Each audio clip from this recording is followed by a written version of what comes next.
வணக்கம். நீங்கள் இணைந்திருப்பது சிலோன் தமிழின் பிரதான செய்திகளுடன். முதலில் தலைப்புச் செய்திகள். கிறிஸ்தவ தேவாலயங்களை சூழவுள்ள பகுதிகளில் விசேட பாதுகாப்பு. பல கோடி பெறுமதியான போதைப் பொருட்களுடன் ஒருவர் கைது. உண்மையை கண்டறிவதற்காக அணிதிரளுவோம். சஜித் பிரேமதாச. ஓர் அரசாங்கமாக அவர்களுக்கு நீதி வழங்கப்படும். பிரதமர் ஹரணி அமரசூரிய. நாட்டின் பல பகுதிகளில் இன்றும் மழை. உயிர்த்த ஞாயிறு தினத்தை முன்னிட்டு கிறிஸ்தவ தேவாலயங்களை சூழவுள்ள பகுதிகளில் இன்று ஞாயிற்றுக்கிழமை விசேட பாதுகாப்பு திட்டம் செயல்படுத்தப்பட்டுள்ளது.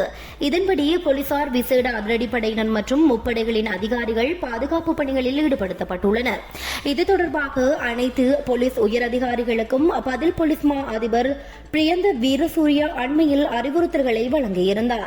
பக்தர்கள் அதிக எண்ணிக்கையில் வருகை தரும் தேவாலயங்களை அடையாளம் கண்டு அவற்றை சூழவுள்ள பகுதிகளில் பாதுகாப்பு உறுதி செய்யுமாறு அறிவுறுத்தல்கள் வழங்கப்பட்டுள்ளன. இதன்படி விசேடமாக பிரதான ஆராதனைகள் நடைபெறும் தேவாலயங்கள் தொடர்பில் அதிக கவனம் செலுத்தப்படும் எனவும் பதில் போலீஸ் மா அதிபர் தெரிவித்துள்ளார்.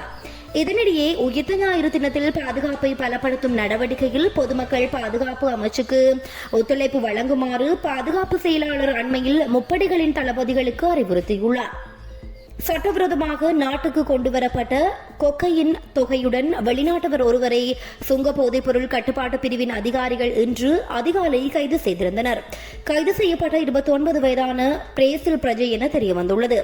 இவர் 4 கிலோ 855 கிராம் எடை கொண்ட கொங்கையின் போதைப் பொருட்களை கொண்டு வந்துள்ளதுடன் அதன் மதிப்பு 240 மில்லியன் ரூபாய் என்று சுங்க அதிகாரிகள் தெரிவிக்கின்றனர். கொக்கையின் தொகை சங்க அதிகாரிகளினால் பறிமுதல் செய்யப்பட்டுள்ளதுடன் சந்தேக நபர் அவற்றை அட்டைப்பெட்டியில் ஒட்டி அதன் மேல் கருப்பு காகிதத்தை ஒட்டி தலா 2 அட்டைகள் என 7 பைக்கெட்டுகளில் அடைத்து பின்னர் ஒரு சூட்கேஸில் அடைத்து வைத்திருந்ததாகவும் சுங்க அதிகாரிகள் தெரிவிக்கின்றனர்.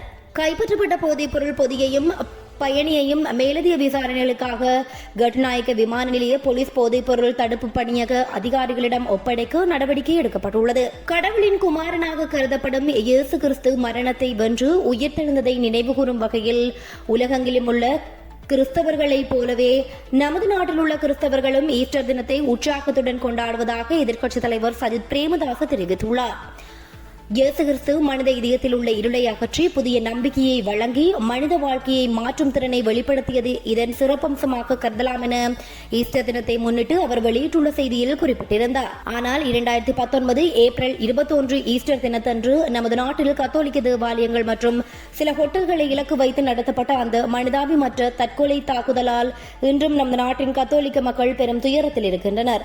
தேர்தல் காலத்தில் பல்வேறு தரப்பினரும் இவர்கள் இழந்த நீதியை வழங்குவதாக அரசியல் மேடைகளில் சத்தமிட்டாலும் அதிகாரத்தை பெற்ற பிறகு எந்த ஆட்சியாளரும் இவர்களுக்குரிய நீதியை வழங்க விரும்பவில்லை என்றும் தெளிவான உண்மையாகும். எனவே வீண் பேச்சுக்களையும் பொய் வாக்குறுதிகளையும் தவிர்த்து இந்த தாக்குதலால் பாதிக்கப்பட்ட அனைத்து தரப்பினருக்கும் நீதி கிடைக்க அனைவரும் செயல்பட வேண்டும். குறுகிய அரசியல் நோக்கங்களையும் பிற்போக்குத்தனமான போக்குகளையும் கடந்து அனைவரையும் ஒன்றிணைத்து நாடாக நல்ல எதிர்கால பயணத்திற்காக அணிதிரள வேண்டும் என இறுதியாக அனைவரிடமும் கேட்டுக்கொள்ள விரும்புகின்றேன் என எதிர்க்கட்சித் தலைவர் குறிப்பிட்டுள்ளார். ஒவ்வொரு உயிரின் கண்ணியத்தையும் பாதுகாத்து அனைவரையும் சமத்துவம் மற்றும் நீதியின் எதிர்காலத்தை நோக்கி உழைப்பதன் மூலம் வலிமையுடன் ஒற்றுமையுடனும் முன்னேற வேண்டும் என உயிர்த்த ஞாயிறு தின வாழ்த்துச் செய்தியில் பிரதமர் ஹரணி அமரசூரிய குறிப்பிட்டுள்ளார். 2019 ஏப்ரல் 21 உயிர்த்த ஞாயிறு தினத்தில் நடந்த கொடூரமான சம்பவத்தின் 2 நினைவுகள் நம் மனதை விட்டு நீங்கவில்லை. இன்று 6 ஆண்டுகளுக்கு பிறகும் வலி இன்னும் நீடிக்கின்றது. தாக்குதல் தொடர்பில் விசாரித்து தடையின்றி தாமதமின்றி அனைத்து உண்மைகளையும் வெளிக்கொண்டு தங்களது முயற்சிகளுக்கு தொடர்ந்து முன்னுரிமை வழங்கப்படுவதாக பிரதமர் தெரிவித்திருந்தார். பொதுமக்களின் நம்பிக்கையை மீட்டெடுப்பதற்கு பொறுப்புக்கூறல், வெளிப்படைத்தன்மை மற்றும் உண்மையான நீதி ஆகியவை அவசியம். ஒரு அரசாங்கமாக அவர்களுக்கு நீதி வழங்கப்படும் என்பதை மீண்டும் உறுதிப்படுத்துவதாக பிரதமர் ஹரணி அமரசூரிய தமது உயிர்த்த ஞாயிறு தின செய்தியில் தெரிவித்திருந்தார். நாட்டின் பல பகுதிகளில் இன்றும் மழை. நாட்டின் பல பகுதிகளில் இன்று மாலை அல்லது இரவு வேளைகளில் மழை அல்லது இடியுடன் கூடிய வானிலை காணப்படும் என வளிமண்டலவியல் திணைக்களம் எதிர்ப்பு கூறியுள்ளது. அந்த பகுதியில் 50 மில்லிமீட்டருக்கும் அதிகமாக ஓரளவு பலத்த மழை வீழ்ச்சி பதிவாகக்கூடும் எனவும் தெரிவிக்கப்படுகிறது.